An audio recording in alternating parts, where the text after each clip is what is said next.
नमस्कार साथियों।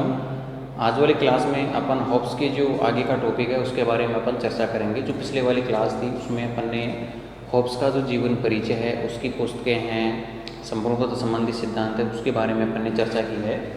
आज वाली क्लास में अपन पढ़ेंगे उसका सामाजिक समझौता सिद्धांत उसने दिया है। तो सामाजिक समझौता सिद्धांत में उसने किन किन बातों की चर्चा की है। मानव स्वभाव का चित्रण उसने प्रस्तुत किया है। प्राकृतिक अवस्था के संबंध में उसने विचार दिए हैं। प्राकृतिक अधिकार तथा प्राकृतिक कानूनों के बारे में वो बात करता है। संप्रभुता का स्वरूप के बारे में चर्चा की है। कानून और नागरिक अधिकारों के बारे में चर्चा करता है। शासन व्यवस्था के बारे में चर्चा करता है। और हॉब्स की विचारधारा में व्यक्तिवाद यानी कि व्यक्ति के संदर्भ में क्या वो बात करता है, व्यक्तिवादी विचारधारा का वो प्रणेता रहा है। तो मैं आपको बता दूं कि मानव स्वभाव का चित्रण और प्राकृतिक अवस्था, ये दोनों बिंदुओं पर अपन ने पिछले वाले क्लास में अपने चर्चा कर ली है, तो यहाँ मैं दोबारा चर्चा नहीं करूँगा। तीसरा बिंदु अपन लेते हैं प्राकृतिक अधिकार तथा प्राकृतिक कानून, यानी कि सामाजिक समझौते सिद्धांत में वो प्राकृतिक अधिकार और प्राकृतिक कानून की बात करता है। एक बात वो राज्य की उत्पत्ति तथा अनुबंध की भी बात करता है। अनुबंध तथा राज्य की उत्पत्ति,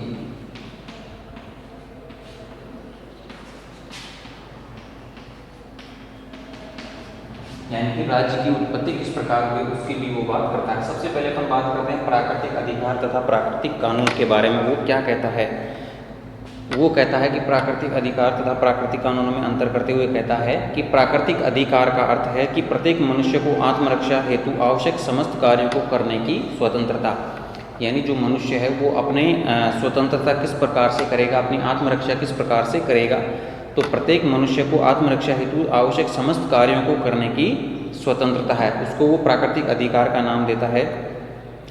इसके विपरीत प्राकृतिक कानून इससे भिन्न है। उसके द्वारा मनुष्य को ऐसे कार्य करने से रोका जाता है जो उसकी सबसे प्रबल इच्छा है, यानी कि प्राकृतिक जो कानून है वो व्यक्ति को ऐसे कार्य को करने से रोका जाना है जो उसकी तीव्र प्रबल इच्छा अर्थात प्राण रक्षा के लिए घातक हो।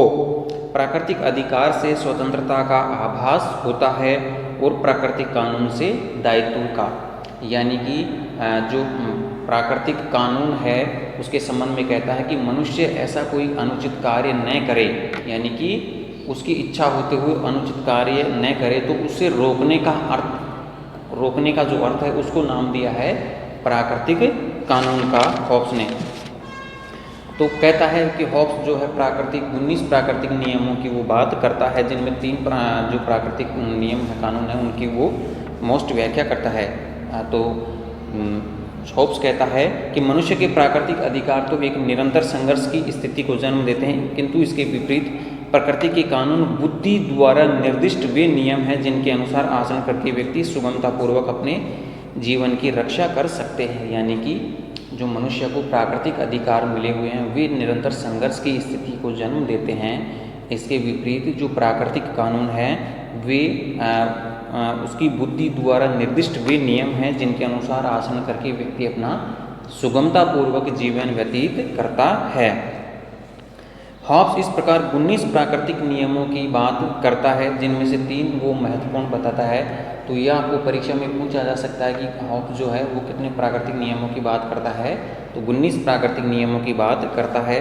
पहला वो बताता है कि प्रत्येक व्यक्ति को शांति स्थापना की कोशिश करनी चाहिए। दूसरी बात वो बताता है कि प्रत्येक व्यक्ति को आत्मरक्षा का अधिकार प्राप्त करने और शांति स्थापित रखने के लिए प्राकृतिक अधिकारों का त्याग करने को तत्पर रहना चाहिए और दूसरों के विरुद्ध उतनी स्वतंत्रता पर ही संतोष कर लेना चाहिए जितनी वह दूसरों को स्वयं के विरुद्ध देने के लिए तैयार हो। यानी कि दूसरे की स्वतंत्रता जितनी है उतनी ही अपनी स्वतंत्रता का अधिकार उसके पास रहना चाहिए। तीसरा नियम वो बताता है कि व्यक्ति द्वारा उन समझौतों का पालन किया जाना चाहिए जो स्वयं उसने किए हैं। तो 3 कारण वो प्राकृतिक कानूनों के वो मोस्टली वो बताता है। तो प्राकृतिक अधिकार और प्राकृतिक कानून की बात को वो इस प्रकार से करता है। दूसरी बात करता है कि अनुबंध तथा राज्य की उत्पत्ति, यानी कि समझौता किस प्रकार से हुआ है और राज्य की उत्पत्ति किस प्रकार से हुई है।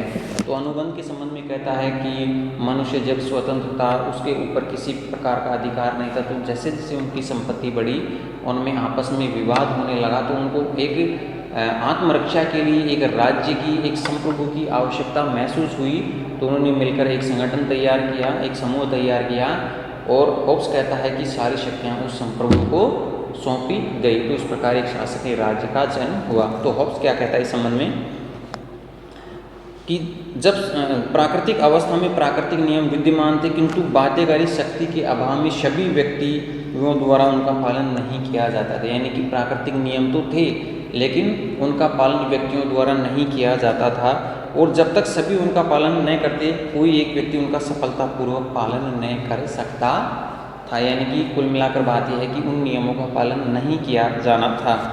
अतः आवश्यकता एक ऐसी संस्था की थी जो शक्ति के आधार पर सभी व्यक्तियों को शांत रखने के लिए बाध्य कर सके। व्यक्तियों में स्वार्थ और असामाजिकता होते हुए भी आत्मरक्षा, शांति और सुरक्षा की इच्छा तो विद्यमान थी ही, अतः वे उपयुक्त प्रकार की संस्था की स्थापना के लिए प्रेरित हुए। यानी कि वो व्यक्ति जो अराजक व्यवस्था में रह रहे थे, तो उनको खुद को एक शांति की आस्था थी, यानी कि हम एक जो सिस्टमेटिक तरीके से अपना जीवन यापन कर सकें सुगमतापूर्वक। तो आत्मरक्षा, शांति और सुरक्षा की इच्छा तो उनमें पहले से विद्यमान थी, अतः वे उपयुक्त प्रकार की संस्था की स्थापना के लिए प्रेरित हुए। तो होब्स क्या कह रहा है कि होब्स के अनुसार राज्य की स्थापना व्यक्तियों द्वारा पारस्परिक समझौते के आधार पर की गई है। यानी कि राज्य की जो स्थापना है वो पारस्परिक समझौते के आधार पर हुई है।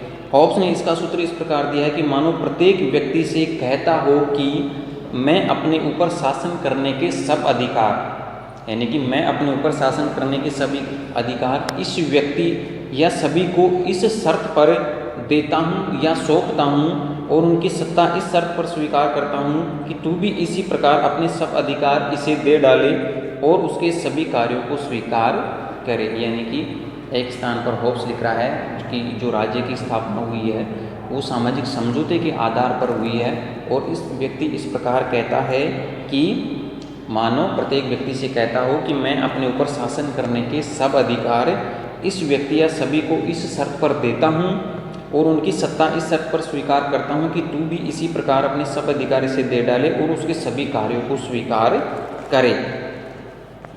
तो इस प्रकार होब्स ये सिद्ध करना चाहता है कि राज्य का जन्म जनता के आपसी समझौते द्वारा हुआ। होब्स का सिद्धांत संविदा सिद्धांत की पूर्ण व्याख्याओं से इस दृष्टि से भिन्न है कि उसके अनुसार राज्य का जन्म सामाजिक समझौते द्वारा हुआ है, शासकीय समझौते द्वारा नहीं। तो ये बात आप ध्यान रखना कि होब्स जो राज्य की कल्पना करता है उसका जन्म जो है सामाजिक समझौते के द्वारा हुआ है। होब्स का सामाजिक समझौता सामाजिक है, वह जनता के द्वारा ही परस्पर किया गया है। शासक समझौते का एक पक्ष होने के स्थान पर वह उससे बाहर और ऊपर है, यानी कि जो शासक है वो उस समझौते से ऊपर है। और होब्स के द्वारा समझौते का यह रूप निरंकुश शासन का समर्थन करने और जनता को प्रत्येक स्थिति में राज्याज्ञा के पालन का पाठ पढ़ाने के लिए किया गया है। यानी कि जो शासक है वो समझौते से बाहर है या ऊपर है, और जो अपने आप में वो संप्रभु है, और जनता की प्रत्येक स्थिति में राज्याज्ञा का पालन पाठ पढ़ाने के लिए किया गया है। तो ये हो गई अनुबंध तथा राज्य की उत्पत्ति। अब जो होब्स है वो संप्रभुता के बारे में भी बात करता है, संप्रभुता का स्वरूप बताता है। इससे पहले अपन ने संप्रभुता के बारे में बात की है कि जो शासक है वो अपने आप में संप्रभु है। तो संप्रभु की कुछ विशेषताएं वो बताता है कि संप्रभु शासक जो है उसके कार्य को अवैधानिक घोषित नहीं किया जा सकता, क्योंकि वह स्वयं जो है समस्त विधियों का स्रोत है। उसके द्वारा निर्मित विधियां प्रजा के आचरण को नियमित करने के लिए ही है। यानी कि जो संप्रभु शासक है वो अपने आप में सर्वे सर्वा है। संप्रभु की वो दूसरी बात बताता है कि संप्रभु को प्रजा पर अपनी इच्छा अनुसार कर लगाने का अधिकार है।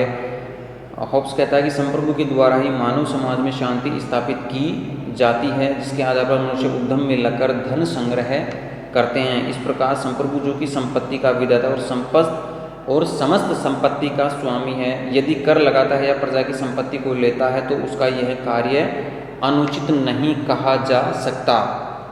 संप्रभु केवल आंतरिक क्षेत्र में ही नहीं वरन अंतर्राष्ट्रीय क्षेत्र में भी पूर्ण स्वतंत्र है।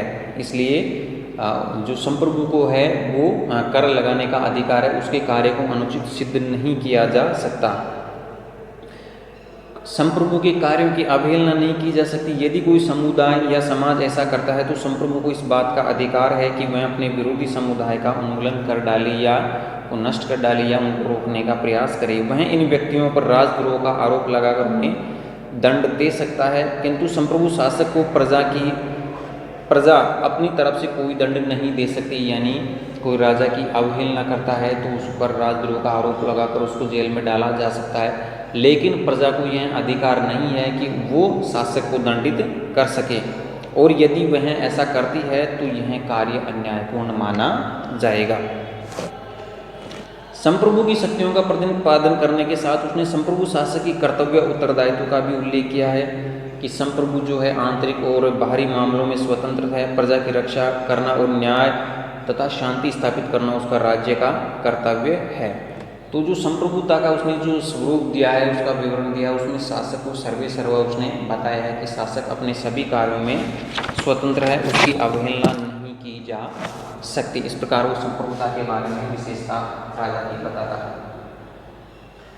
अगली बात वो करता है कानून और नागरिक अधिकारों के बारे में भी वो बात करता है। जिस प्रकार पहले भी अपन ने जो उसकी चर्चा की है, कानून के बारे में कहता है कि हॉब्स के मतानुसार संप्रभु के कानून आदेश ही कानून है, यानी कि संप्रभु शासक जो आदेश देता है तो वो आदेश ही कानून है। प्रजा के लिए कानून वे नियम हैं जिनके अनुसार प्रजा को उचित तथा अनुचित का मार्ग बतलाया गया है। यानी कि हॉब्स कानून के संबंध में कहता है कि जो संप्रभु ने जो आदेश दिए हैं वो कानून है, और कानून के द्वारा जो जनता है वो उचित अनुचित कार्यों का ध्यान रखती है। तो ये कानून लिखित भी हो सकते हैं और अलिखित भी हो सकते हैं।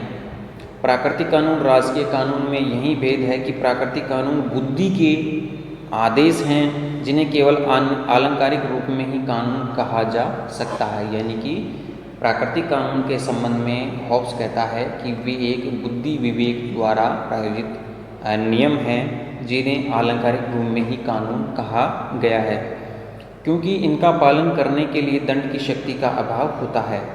इसके अलावा जो राजकीय कानून हैं वे संप्रभु की आज्ञाएं होती हैं। रीति रिवाज, नैतिक नियम आदि उसी सीमा तक कानून माने जा सकते हैं जहाँ तक संप्रभु उन्हें स्वीकार करे।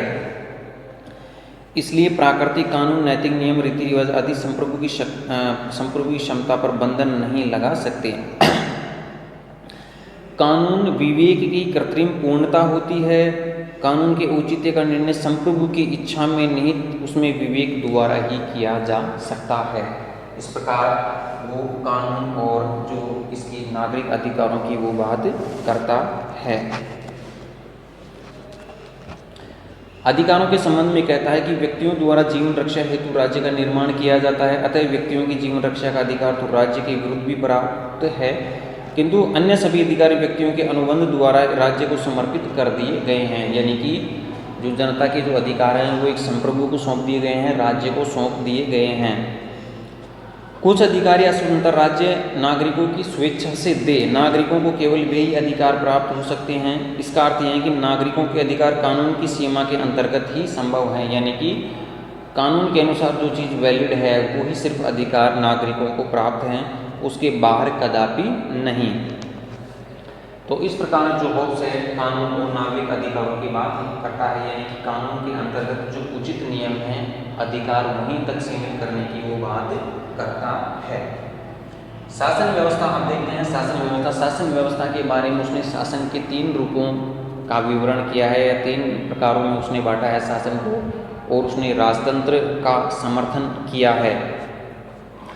तो वो कहता है कि संप्रभुता कितने व्यक्तियों में निहित है, इस आधार पर शासन तंत्र के उसने 3 भेद बताए, राजतंत्र, कुलीन तंत्र और प्रजातंत्र।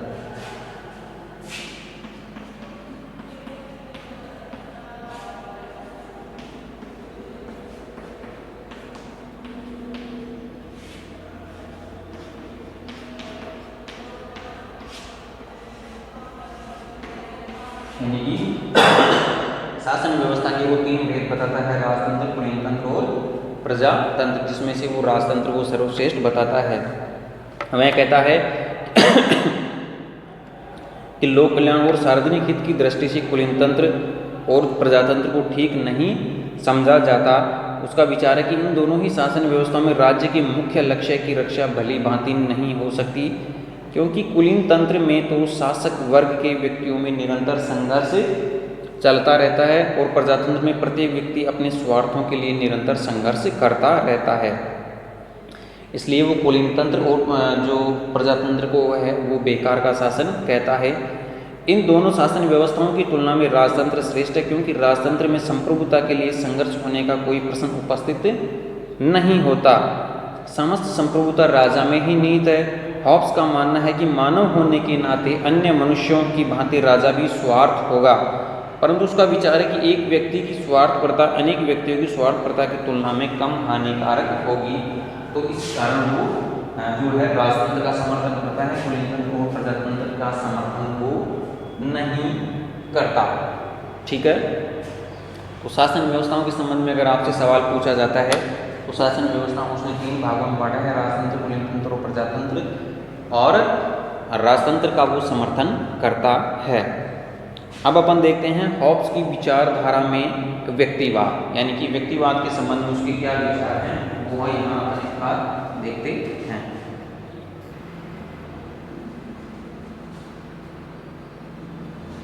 हाँ, तो यहाँ अपन देखते हैं हॉब्स की विचारधारा में व्यक्तिवाद, यानी कि अपनी विचारधारा में व्यक्तिवाद को हॉब्स ने महत्वपूर्ण स्थान दिया है और व्यक्तिवाद की वो कुछ विशेषताएं भी वो बताता है। हॉब्स का जो अपन अध्ययन करते हैं तो उसकी विचारधारा का मूल बिंदु या केंद्रीय बिंदु व्यक्तिवाद रहा है। तो व्यक्तिवाद के संबंध में क्या कहता है कि जितने भी संघ, समुदाय, अन्य संस्थाएं या राज्य हैं वे व्यक्तियों के द्वारा ही निर्मित हैं। व्यक्ति ही उनकी इकाई है और ये सब अपने में सम्मिलित व्यक्तियों से अधिक या भिन्न कुछ भी नहीं है। यानी कि हॉब्स कहना चाहे जितने भी संघ, समुदाय या अन्य संस्थाएं हैं उनका जो निर्माता रहा है वो व्यक्ति ही है, व्यक्ति के द्वारा ही ये संस्थाएं निर्मित हैं।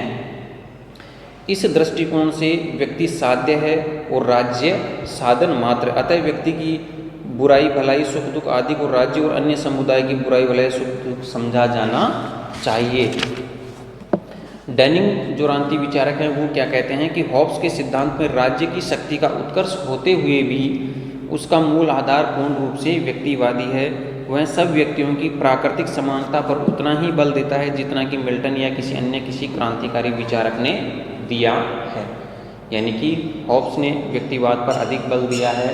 तो व्यक्तिवाद के संबंध में वो निम्न तर्क प्रस्तुत करता है कि मानव स्वभाव संबंधी धारणा वो देता है राज्य कर्तव्य संस्था है, राज्य साधन है, व्यक्ति साध्य है। व्यक्ति को राज्य के प्रतिरोध का वो अधिकार देता है। कि मानव स्वभाव संबंधी जो धारणा दी है उसमें वो क्या कह रहा है कि हॉब्स जो है वो अरस्तु के समान व्यक्ति को एक सामाजिक प्राणी मानता, सामाजिक प्राणी नहीं मानता बल्कि असामाजिक प्राणी मानता है जो आत्म केंद्रित है और मनोवेगों, अहम और लोभ से प्रेरित होता है।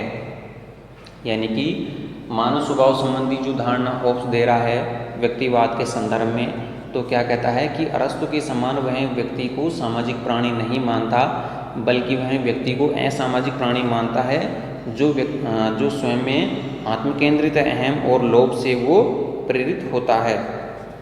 तो हॉब्स की विचारधारा के अंतर्गत ये है व्यक्तिवाद का मनोवैज्ञानिक तत्व है और इसके आधार पर केवल व्यक्तिवादी धारणा की रचना ही हो सकती है। दूसरी वो तर्क देता है कि राज्य एक कृत्रिम संस्था है, यानी कि जो राज्य है वो प्राकृतिक नहीं है, व्यक्तियों ने उसको बनाया है राज्य को।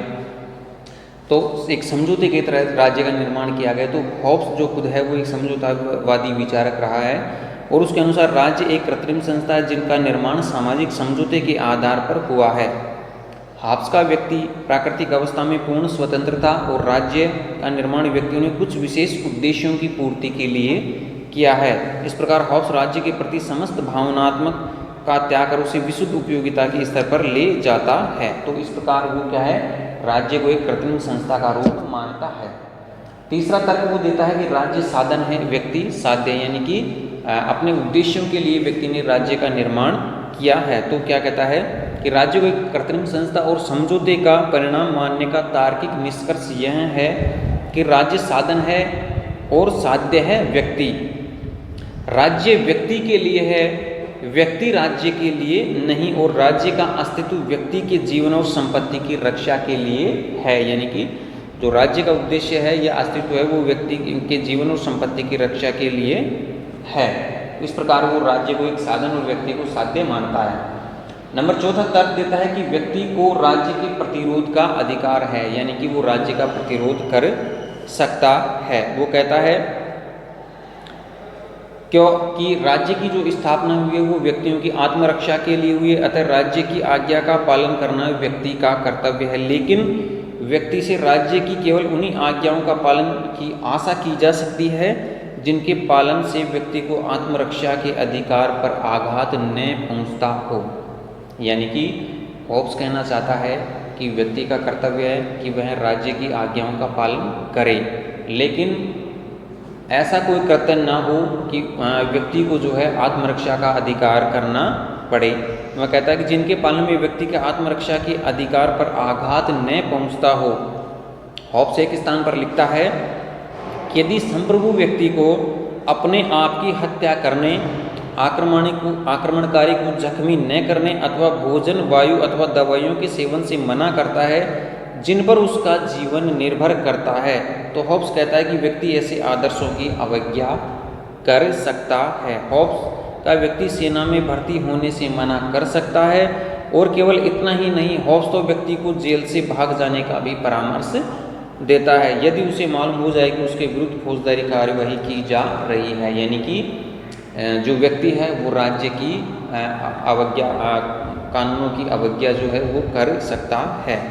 तो ये व्यक्तिवाद के संदर्भ में वो तर्क देता है, तो आपसे परीक्षा में पूछा भी जा सकता है। तो होब्स की जो व्यक्तिवादी विचारधारा है उसके बारे में विवरण प्रस्तुत कीजिए। तो ये बिंदु आपको उसमें लिखने हैं। तो कुछ जो विचारक हैं वो होब्स के विचारों की आलोचना भी करते हैं। तो वहाँ अपन देखते हैं कौन कौन से विचारों के संबंध में आलोचना की है। जो क्लेरेंडन है उसने उसके विचारों का खंडन किया है। ब्रैमहिल ने उपहास करते हुए सीधे कुत्ते का तमाशा या खेल कहा है जो सभी को चिंगारी और लपटों में समर्पित कर देगा। तो आलोचना में पहला बिंदु मैं यह कहूँगा कि मानव स्वभाव संबंधी जो धारणा है वो एकांकी है। समझौता जो उसने किया है, सामाजिक समझौता, वो नितांत अतार्किक है। कैटलिन कहता है कि होब्स ने पूरे दर्शन का अधिकांश भाग उसके पूरे मनोवैज्ञानिक के कारण ही है। तो जो मानव स्वभाव संबंधी होब्स ने विचार दिए हैं उनकी धारणा जो है वो एकांकी, एक पक्ष को उसने प्रस्तुत किया है। दूसरा समझौते को नितांत अतार्किक बताया है। जो प्राकृतिक अवस्था का जो वर्णन किया है वो वास्तविक जो अतार्किक प्रतीत होता है। जो प्राकृतिक अवस्था का वर्णन है तो वो ऐतिहासिक तथ्य युक्ति के विरुद्ध है। मानव शास्त्र और इतिहास हमें बताते हैं कि मनुष्य सबका सबसे युद्ध की अवस्था में कभी नहीं रहा, यानी कि मनुष्य के बीच जो संघर्ष है वो कभी नहीं रहा। यदि ऐसे होते, जैसा कि लॉक ने कहा कि मानव जाति ही नष्ट हो जाती है, ये अगर ऐसा होता है प्राकृतिक अवस्था में तो मानव जाति नष्ट हो जाती। प्राचीन समय की इकाई व्यक्ति नहीं वरन कुटुंब या कुल था, और व्यक्ति रूढ़ियों और रीति रिवाजों के बंधनों में जकड़ा हुआ था, यानी कि वसुधैव कुटुंबकम की जो भावना थी वो थी। समझौते की जो शर्तें थी वो उनमें भी कुछ उचित उसने प्रस्तुत नहीं किया है उन बातों को। कानून के संबंध में उसकी धारणा जो है वो एकांकी रही है। तो इन तर्कों के आधार पर जो होब्स की विचारधारा है उसकी आलोचना की जाती है। तो यहाँ लगभग मैं आपको एक बार दोबारा से यहाँ रिपीट करना चाहूँगा। होब्स का जो सामाजिक समझौता सिद्धांत है, मानव स्वभाव उसने चित्रण दिया है, प्राकृतिक अवस्था की जो मानव की विशेषता उसने बताई हैं। देखिए यहाँ विश्वविद्यालय द्वारा किसी भी चीज़ सवाल टॉपिक से सवाल पूछा जा सकता है। 5-5 नंबर के सवाल बनने की यहाँ बिल्कुल संभावनाएं पूरी हैं। प्राकृतिक अधिकार और प्राकृतिक कानून के संबंध में आपसे सवाल पूछा जा सकता है। संप्रभुता का स्वरूप, जैसे अपनी ऊपर ने चर्चा की, संप्रभु को किन किन चीज़ों में एकाधिकार प्राप्त है उसके बारे में, कानून नागरिक अधिकार के बारे में, शासन व्यवस्था के बारे में, 3 शासन व्यवस्थाओं का उल्लेख करता है, राजतंत्र, कुलीनतंत्र और प्रजातंत्र का। व्यक्तिवाद के बारे में आपसे सवाल पूछा जा सकता है। तो इन चीज़ों के बारे में आप बार बार रिपीट करते रहिए, इनको पढ़ते रहिए। आगे वाला जो टॉपिक है उसके बारे में अपन आगे वाली चर्चा करेंगे। हमेशा लिख लिख के प्रैक्टिस करते रहिए, क्योंकि हैंड राइटिंग जो है आपकी वो परीक्षा में बहुत मायने रखती है। तो आप इन चीज़ों का ध्यान रखें। आगे वाली क्लास में अपन और आगे वाले टॉपिक पे चर्चा करेंगे। तब तक के लिए मित्रों धन्यवाद।